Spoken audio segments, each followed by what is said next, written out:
It was a busy Friday night at a high-end steakhouse downtown.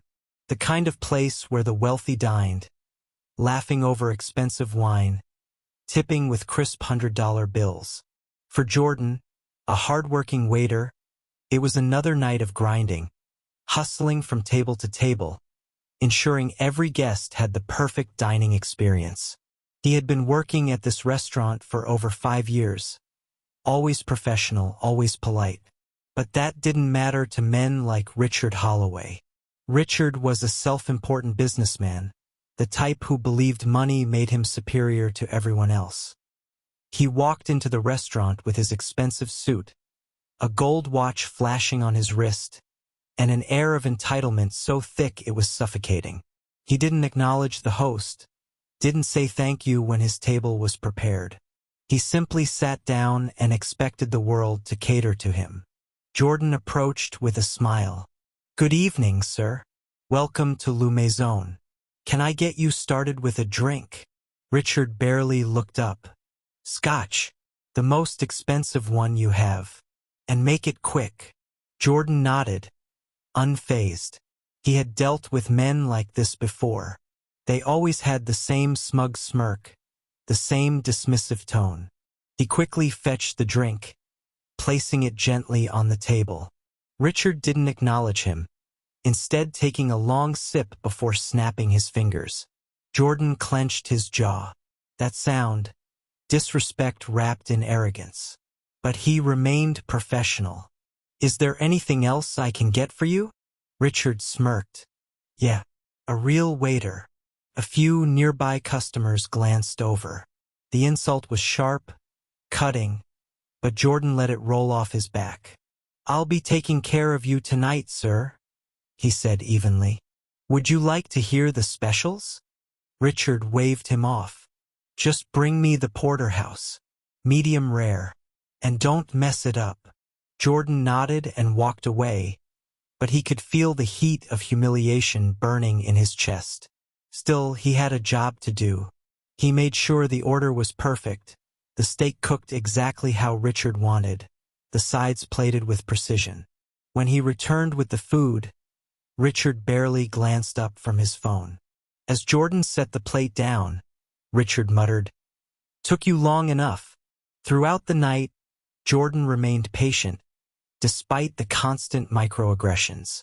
The way Richard ignored him, the way he made snide comments about service, the way he complained about trivial things, just to assert dominance. But Jordan endured. He always did. Finally, after an hour, Richard finished his meal.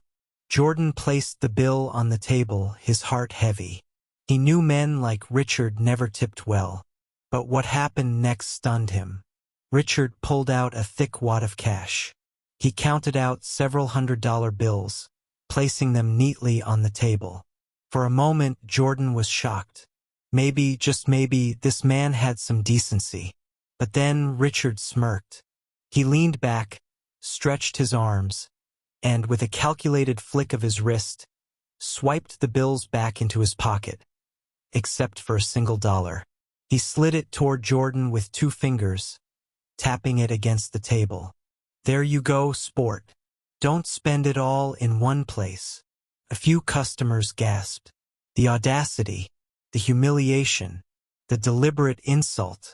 Jordan took a slow breath, steadying himself. "Is there something wrong with the service, sir?" he asked, his voice calm but firm. Richard laughed.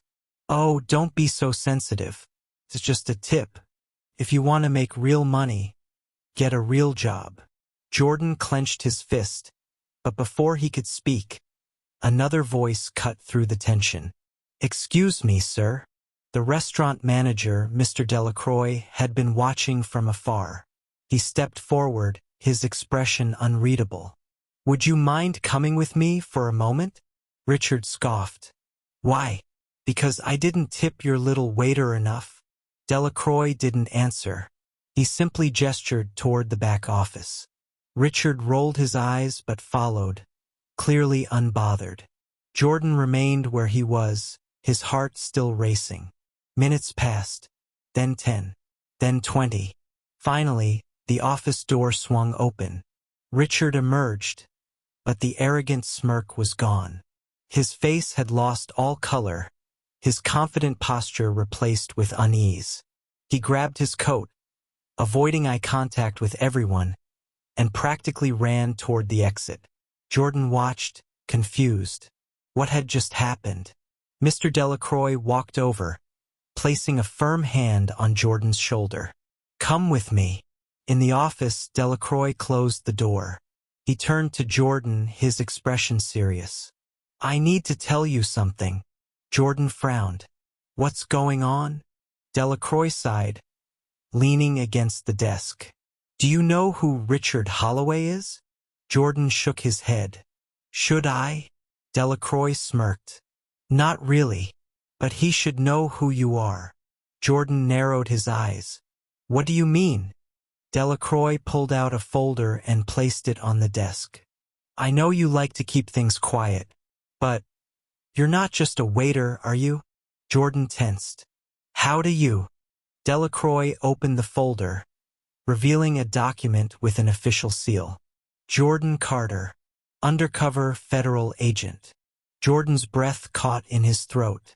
No one at the restaurant knew. He had taken this job as part of an operation, maintaining his cover while investigating financial crimes. But somehow Delacroix had found out. Jordan met his boss's gaze. "How long have you known?" Delacroix chuckled. "Long enough. I was instructed to keep an eye out for you, make sure no one got too close. But what happened tonight? That was poetic." Jordan exhaled, running a hand over his face. "And Richard?" Delacroix grinned. "Let's just say Mr. Holloway's past caught up with him. The moment he stepped into my office, I made a quick call. Turns out, he's been under investigation for embezzlement and fraud. And guess what? You were assigned to his case." Jordan's eyes widened. "You're kidding." "Not at all." He thought he was humiliating a simple waiter. But he just insulted the man who's about to take him down. A slow smile spread across Jordan's face. The irony, the justice. Delacroix patted him on the back. "FBI is waiting outside. They'll take it from here." Jordan nodded, stepping out of the office just in time to see Richard being escorted out in handcuffs. His face was twisted in rage, in disbelief. His arrogant world had come crashing down in an instant. As the door closed behind them, Jordan let out a deep breath. Justice had been served. But just as he turned back, his phone buzzed. A new message. "We have a bigger problem. Someone knows your real identity. Watch your back." Jordan's stomach dropped. He looked around the restaurant, suddenly aware of every shadow, every unknown face. This wasn't over. The restaurant fell silent as the police officer looked at the ID, his expression shifting from smug satisfaction to sheer horror. "Mr. Carter, you're—" he stammered, his voice cracking. Daniel took a step forward, the weight of his presence forcing the officer to take a step back. "Special Agent Daniel Carter, FBI. And you just made the biggest mistake of your career." Murmurs rippled through the restaurant, customers and staff watching the scene unfold like a live courtroom drama. The entitled man, Greg Whitman, who had stolen Daniel's tips, suddenly paled. His arrogance crumbled, replaced with panic. "Wait. This is a misunderstanding." "No, Whitman," Daniel said, his voice steady but cold. "What you did was theft. What you attempted was fraud. And what you just witnessed was your own downfall." The officer's hands trembled as he slowly handed Daniel back his badge. I didn't know, sir. I swear if I had known." "That's the problem, isn't it?" Daniel cut him off. "You didn't ask. You assumed. You judged me by my uniform, not my credentials. You let a liar manipulate you into nearly arresting an innocent man. That tells me everything I need to know about how you do your job." The officer's mouth opened, but no words came. Meanwhile, Whitman, realizing his shield of privilege had shattered, turned to make a run for the door. But he didn't get far. Another officer, a sergeant who had been watching from the doorway, stepped in and intercepted him. "Mr. Whitman, I think you need to come with us." "What? No. He's lying," Whitman shrieked, flailing as the sergeant firmly took his arm. "Do you know who I am? I have connections. My lawyer will." "Your lawyer will meet you at the station," the sergeant said flatly. "We'll be discussing your theft, your attempt to have an innocent man arrested, and any priors we might find." Whitman's screams turned desperate. "This isn't fair. That money, he was just a waiter. He didn't deserve." "And that right there is your problem," Daniel said, stepping forward. "You think people like me are beneath you. You think we don't matter. But I do matter, Whitman. And now you're going to learn that lesson the hard way." With a final shove, the sergeant led Whitman out the door, his protests fading into the night. The remaining officer looked shaken, clearly realizing his career had just taken a nosedive. "Agent Carter." "Aye." Daniel fixed him with a stare so piercing that the officer flinched. "I'll be filing a report on this incident.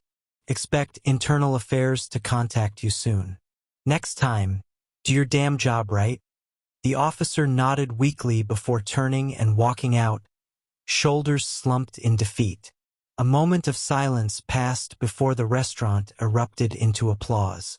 The staff, the customers, even the manager who had hesitated earlier, clapped, some cheering, some shaking their heads at what they had just witnessed. Lisa, the young waitress who had been watching wide-eyed, stepped forward. "Agent Carter, I had no idea. I'm so sorry for how he treated you." Daniel smiled for the first time that night. "It's not your fault, Lisa. People like Whitman exist everywhere. What matters is that they don't get away with it." She nodded, but there was still guilt in her eyes. "Let me at least get you something on the house. You shouldn't have to pay after all that." Daniel chuckled. "I appreciate the offer, but I think I've had enough excitement for one night." As he gathered his things, the manager stepped forward. "Agent Carter, please, allow me to personally apologize. I should have stepped in sooner." Daniel studied the man for a moment before nodding. Recognizing a mistake and taking accountability is what separates decent people from people like Whitman. Make sure your staff knows that standing up for what's right should never be optional. The manager swallowed hard and nodded. "Yes, sir. I'll make sure of it." With that, Daniel turned to leave, the night air greeting him as he stepped outside. The city hummed around him, but something inside him remained unsettled. Justice had been served, at least for tonight. But he knew this wasn't over, because as he walked to his car, his phone buzzed. A blocked number. He answered cautiously. "Carter." A distorted voice came through the line, low and deliberate. "You think you won tonight? You have no idea who you just crossed." Daniel's grip tightened around the phone. "Who is this?" A pause. Then a slow chuckle. "Let's just say Whitman wasn't acting alone. We're watching you." The call ended. Daniel stood still, the weight of the threat sinking in. He glanced back at the restaurant, where the echoes of the night's events still lingered.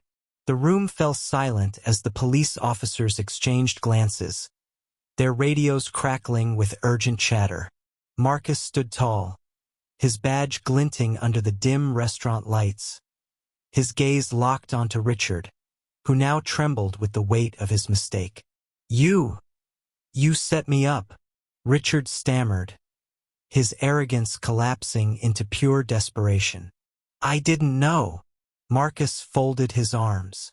"You didn't care to know, and that's the problem. You judged me before you even looked at me as a person. Now you're going to face the consequences." One of the officers stepped forward, placing Richard in handcuffs. "Richard Coleman, You're under arrest for theft, bribery, and obstruction of justice. Anything you say can and will be used against you in a court of law. As Richard was led away, Marcus turned to the stunned restaurant patrons. I never wanted this to turn into a scene, but let this be a lesson. Respect goes both ways. Emma rushed forward, her face filled with remorse. Marcus, I had no idea who you were. I'm so sorry. Marcus offered a small smile. It's not about who I am. It's about how you treat people when you think they're nobody.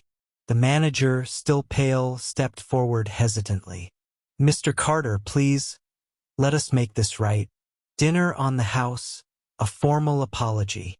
Marcus shook his head. I didn't do this for a free meal. I did this because respect shouldn't come with conditions.